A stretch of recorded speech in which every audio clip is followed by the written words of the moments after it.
Cosmos ফুলের বীজ সংগ্রহ। কসমস ফুলের কত বীজ হয়েছে দেখেন। বীজগুলোকে আমি ঝেড়ে বীজের যে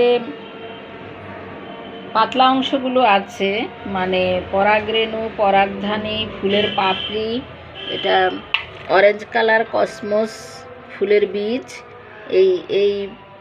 এগুলো হচ্ছে পাপড়ি, কমলা রঙের গুলো, আর চিকন চিকনগুলো হচ্ছে পরাগরেণু, পরাগদণ্ড।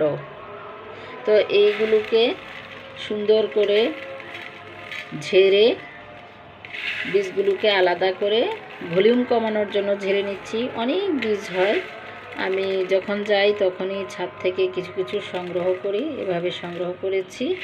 আর এই যে পরাগরেণুর অংশগুলো বা শুকনো পরাগদণ্ডগুলো, এইগুলোকে আমি প্যাগোডা ক্যাকটাস গাছের গোড়ায় দিয়ে দিলাম। মালচিংয়ের মতন হচ্ছে।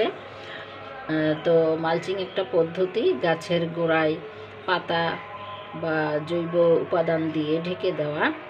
তো এইভাবে এটাকে আমি কাজে লাগাচ্ছি, উচ্ছিষ্টটাকে।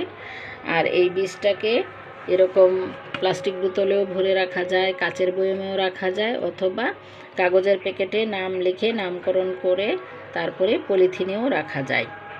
তো আপনারা বীজ সংগ্রহ করুন, বংশ বিস্তার করুন, অন্যদেরকে বীজ দিন এবং পরবর্তীতে লাগানোর জন্য বীজ রেখে দিন। আল্লাহ হাফেজ।